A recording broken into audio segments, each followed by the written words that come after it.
जैसा हो, राणा जी के जैसा हो, एक बार राणा जी, बार बार राणा जी, बार बार राणा जी। चांद पहले नंबर पर है मेरा,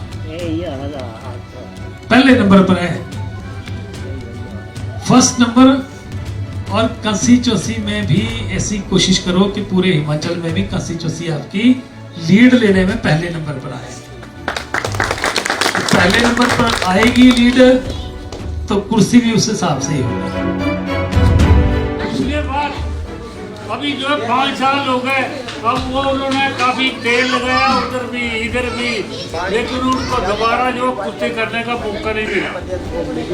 अभी कहने का मकसद है एक कैप्टन और मेजर खड़ा, इनके साथ जो है बदले में फिर कुश्ती के लिए तैयार हो रहे हैं, लेकिन उनकी कुश्ती के लिए अगर इन्होंने धोबी पटना एक लगाया तो वो तोपते दिखाई नहीं देगी।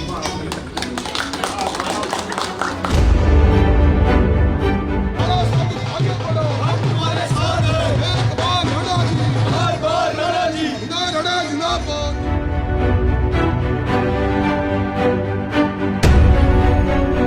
शायद सुजानपुर इस बार बदलाव नहीं चाहता, क्योंकि पिछले 5 साल में हलके को जो चाहिए था शायद वो मिल रहा है।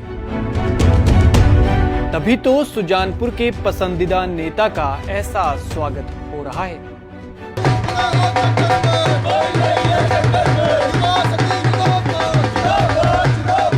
जी हां, हम बात कर रहे हैं सुजानपुर से कांग्रेस विधायक और हलके के लोकप्रिय नेता राजेंद्र राणा की।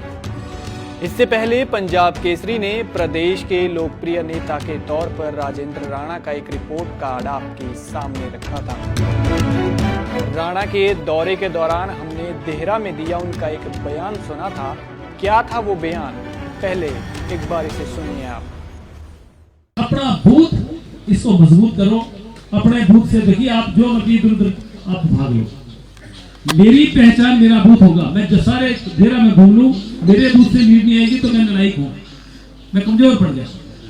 अगर बूथ से लीड है तो आदमी बटन खोल के और कमर ऊपर कर जाता है, मेरे बूथ से लीड है।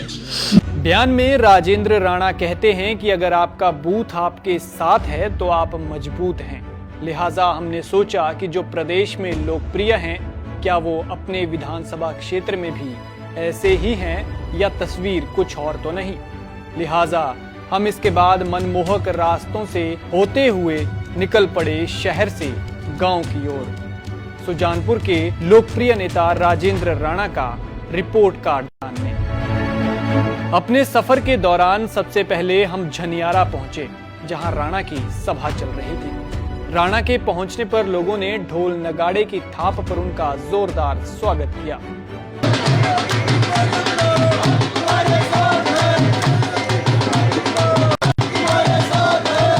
युवाओं के नारों से इलाका गूंज उठा। गांव के हिसाब से देखा जाए तो स्वागत के लिए भीड़ बेतहाशा उमड़ी थी। बड़ों का सत्कार और बच्चों को प्यार। राणा की सभा में ये सारे नजारे देखने को मिले। यहाँ बुजुर्ग अपने प्रिय नेता को गले लगाने को बेताब नजर आए और फिर शुरू हुआ राजेंद्र राणा का संबोधन।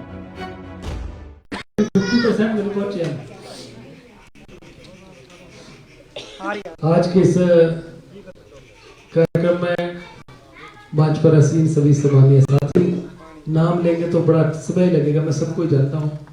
जगह जगह प्रचार है, हवा कांग्रेस की है, सरकार कांग्रेस की बन रही है। लोगों में इस सरकार के प्रति जो नाराजगी है वो बाई इलेक्शन जो हुए, 4 इलेक्शन जो हुए, उनमें भी देखने को मिली है। और आज पूरे प्रदेश का कर्मचारी, आज काफी वोटें जो पड़ी कि जिन जिन कर्मचारियों को इसमें इलेक्शन ड्यूटी में जाना, आज वोटें डर गई। और ऐसी सूचना आ रही कि पूरी तरह सफाया ही हो रहा है, चौगुना कर देता है। और एक ऐसा नलायक पैदा होता है जो पिता ने कमाया हो तो उसको बेचना शुरू कर देता, तो बहुत नलायक है ये। तो की जो स्कीम है, ओल्ड पेंशन स्कीम जो है, उसकी लड़ाई लड़ रहा है, उसको ओल्ड पेंशन स्कीम नहीं मिल रही है। किसने बंद करी? 2003 में जब देश के प्रधानमंत्री अटल बिहारी वाजपेयी, इस सरकार ने छीनने का काम किया है। कांग्रेस ने हमेशा देने का काम किया और भारतीय जनता पार्टी ने इसको छीनने का काम किया है। आज कांग्रेस पार्टी ने कुछ फैसले किए हैं पिछले दिनों। इस सरकार बनने के बाद सबसे बड़ा फैसला कि छत्तीसगढ़ और राजस्थान की तर्ज पर हिमाचल प्रदेश में सरकार बनने के 10 दिन के अंदर हिमाचल प्रदेश में भी ओल्ड पेंशन स्कीम को लागू कर दिया। कार्यक्रम में खूब घोषणाएं हुई। राणा ने विरोधियों को जमकर खदेड़ा और फिर बीच में बैठे एक बुजुर्ग उठे जिन्होंने राणा को लेकर अपने विचार रखे। मैं सब सौंप दिया, जीवन में सब सौंप दिया, हाथ तुम्हारे हाथों में, अब जीत तुम्हारे हाथों में, हार तुम्हारे हाथों में। लेकिन बात है एक ऐसी है कि 2012 में आपने जो है राणा जी की जोड़ी बनी थी और 2017 में राणा जी की जोड़ी जो है ओवर होकर वोट जो है बाहर पड़े थे। ओवर जैसे चरोटी के बीच में दाढ़ होती उखड़कर बाहर आती है, वैसे वोट जो है चरोटी से बाहर आकर इतने वोटों से जिताया था। अब तीसरी बार है। अब तीसरी बार गुलटोई जो है बेटी जो है उससे 3 गुना ऊपर जाना चाहिए वोट। अब बोलिया मन में ऐसा बांधना, पत्थर पूजन जाए, घर में चक्की आटा पीसे, उसको कोई न खाए। बोलने का मतलब है कि लोग जो है जैसे मान्यवर राणा जी के अंदर सारे गुण हैं। आज तक 2012 से लेकर 17 तक जब भी किसी परिवार में से जैनपुर के पूरे परिवार के अंदर किसी को इतना भी कांटा लगता है तो इनको इन्फॉर्मेशन मिलने पर या थोड़ा भी पता लग जाए तो उसके बाद परिवार की तरह जो है उसकी दर्द समझकर उनके पास पहुंचते हैं। अब हमारे सुख और दुख जैसे हमारा परिवार है उसकी तरह समझते हैं। तो अभी हमारा भी फर्ज बनता है कि इनको मौके के ऊपर जो है साथ देना। अब रह गई बात 2012 की। 12 में जो है आजाद खड़े हुए तो बल्ले बल्ले हो गई। 2017 में खड़े हुए तो कुश्ती हुई, हमीरपुर में होती थी चिंज, तो उसमें पंजाब केसरी समीरपुर का पहलवान आया और एक हमारा जो है सजैनपुर का जो है केसरी श्री राणा जी आए। दोनों की कुश्ती हुई और राणा जी ने ऐसी चुटकनी लगाई, ऐसी पटकनी लगाई कि वो दोबारा जो है कमर में, उनके कमर में मेरी तरह जो है रीढ़ की हड्डी में चोट आ गई। उसके बाद अभी जो है 5 साल हो गए, अब वो उन्होंने काफी तेल लगाया उधर भी इधर भी, लेकिन उनको दोबारा जो कुश्ती करने का मौका नहीं मिला। अभी कहने का मकसद है एक कैप्टन और मेजर खड़ा इनके साथ जो है बदले में फिर कुश्ती के लिए तैयार हो रहे हैं, लेकिन उनकी कुश्ती के लिए अगर इन्होंने धोबी पटना एक लगाया तो वो तोपते दिखाई नहीं देगी। झनियारा में कार्यक्रम खत्म हुआ तो इसके बाद राजेंद्र राणा के साथ हम कुठेड़ा की तरफ निकले। यहाँ भी राणा की एक नुक्कड़ सभा थी, लेकिन कुठेड़ा पहुंचना तो दूर, राणा को उनके समर्थकों ने बीच रास्ते में ही घेर लिया और अपने पसंदीदा नेता को शुभकामनाएं देते नहीं थके। इस दौरान हमारे कैमरे में जो तस्वीरें कैद हुई उनमें राणा भी ऐसे निकलकर सामने आए कि हर वर्ग से मिलना जैसे उनका स्वभाव हो। फिर जैसे ही हम कुठेड़ा पहुंचे तो गांव एक बार फिर राजेंद्र राणा के स्वागत के लिए तैयार था। लोगों ने तो जैसे उन्हें अपनी पलकों पर बिठाया। ਤਾਂ ਨਹਾਉਣਾ ਧੋਣਾ ਪਿਆਗਾ ਉੱਠੀ ਨੇ परमात्मा ਦਾ ਨਾਮ ਵੀ ਲੈਣਾ ਕਰੇ ਜਲੀ ਵੋਟ ਪਾਣਾ ਤਾਂ ਮੇਰਾ ਵੀ ਨਾਮ ले लेना। ठीक है, नंबर 1 पे है, इसलिए हिमाचल प्रदेश में लीड भी पूरे प्रदेश में नंबर 1 होनी चाहिए। प्रदेश का कार्यकारी अध्यक्ष हूं, इसलिए कांग्रेस पार्टी ने कुछ सोचा हुआ तभी बनाया। तो सरकार बनेगी तो मुझे लग रहा है कोई बड़ी जिम्मेवारी मिलने वाली है, ऐसा कुछ मुझे आभास है। जितनी बड़ी जिम्मेवारी आपके एमएलए के पास होगी उतने बड़े आपका कद बढ़ेगा, उतने बड़े काम आपके होंगे। एमएलए कमजोर होगा, एमएलए के पास ताकत या पावर नहीं होगी तो आपके पास भी पावर नहीं होगी है। एमएलए जो बनता है वो पब्लिक का होता है, वो पब्लिक के लिए बनता है।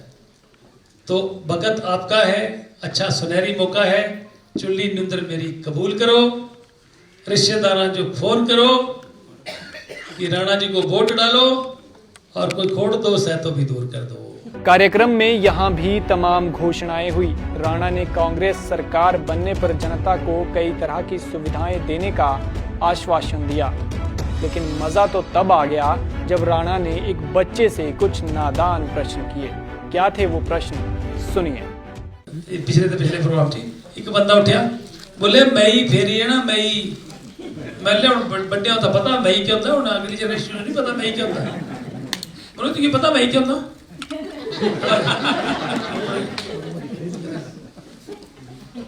बोलो मई क्या होता है? पता है? इसको नहीं अच्छा, कराट पता है?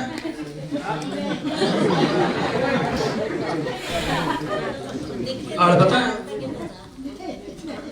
ओग पता है? बैलू पता है? पढ़ी रहे हैं। रिपोर्ट कार्ड में राणा अभी तक तो खरे उतरे थे, लेकिन आगे का माहौल क्या है ये जानने के लिए कुठेड़ा के बाद अब टिब्बी गांव का रुख करना था। टिब्बी गांव की वो गलियां, हर गली, दीवार, दरवाजे, सब जगह राजेंद्र राणा के प्रचार में पोस्टर लगे थे। घरों पर कांग्रेस के झंडे लहराते नजर आए और फिर हम कार्यक्रम स्थल पर पहुंच गए, जहां राजेंद्र राणा का एक बार फिर से जोरदार स्वागत हुआ।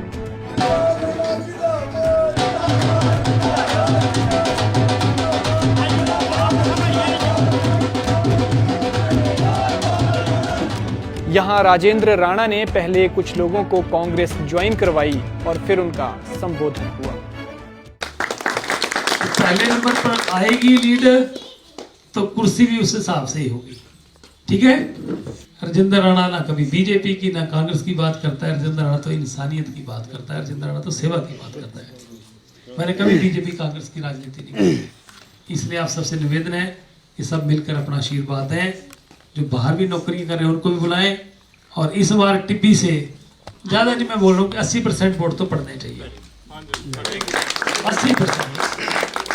अब आपने पार्टियों को वोट देने की, काम करने वाले को वोट देने, फैसला आपने करना है। राजनीति में बदले की भाव से काम नहीं होता। बदला लेके नहीं चलती मत। बदला लेंगे बोले धूमल जी को हरा दिया, हम बदला ले लेंगे। अरे कोई तरीके बात करने की कोई, मैं समझता हूँ कि बातें कोई अच्छी नहीं है डेमोक्रेसी में। अब शाम हो चली थी तो सोचा क्यों ना राजेंद्र राणा से उनकी घोषणाओं को लेकर कुछ बात की जाए, साथ ही उनसे ये भी जाना जाए कि वे किस तरह से इलाके में अपनी लोकप्रियता को देखते हैं। खैर, इसके अलावा भी तमाम मुद्दों पर राणा से बातचीत हुई। क्या कहना था उनका, सुनिए। नमस्कार, पंजाब केसरी टीवी देख रहे हैं आप, मैं हूं अनिल पराशर। इस वक्त हम हैं हमीरपुर जिला की सुजानपुर सीट पर। सुजानपुर से कांग्रेस विधायक के हम साथ हैं। कांग्रेस विधायक कौन है ये तो आप जान ही गए होंगे, परिचय बड़ा है इसलिए बताना जरूरी नहीं है। सीधे मुद्दे पे चलते हैं। ये राजेंद्र राणा जी हैं। राणा जी, प्रचार लगातार जारी है, क्या समझते हैं, किस तरह का आपको समर्थन मिल रहा है? मुझे ऐसा लग रहा है कि इससे पहले भी मैंने कई चुनाव लड़े हैं और जीते भी हैं, और ऐतिहासिक चुनाव भी लड़े हैं और जीते भी हैं। इस बार जनता का जो रुझान है वो ऐसा लग रहा है कि हिमाचल प्रदेश में भारतीय जनता पार्टी का पूरी तरह सफाया होने वाला है। भारतीय जनता पार्टी का केंद्रीय नेतृत्व नरेंद्र मोदी जैसे गांव-गांव में जा रहे हैं, हर जिला में जा रहे हैं, इनके राष्ट्रीय अध्यक्ष जो हैं जेपी नड्डा वो गली गली की मिट्टी फांक रहे हैं, और जयराम जी जो है वो 100 से 50 से 100 आदमी को एड्रेस कर रहे हैं। तो मुझे लग रहा है कि लोग इनके जलसे में जा नहीं रहे हैं, रुचि दिखा नहीं रहे हैं, क्योंकि कोड ऑफ कंडक्ट लगने के बाद जो है वो हिमाचल प्रदेश के लोग जो हैं वो समझ गए हैं कि इस सरकार ने हिमाचल प्रदेश की जनता को गहरे जख्म दिए हैं, और सबसे बड़ा गहरा जख्म जो दिया है वो महंगाई का दिया है।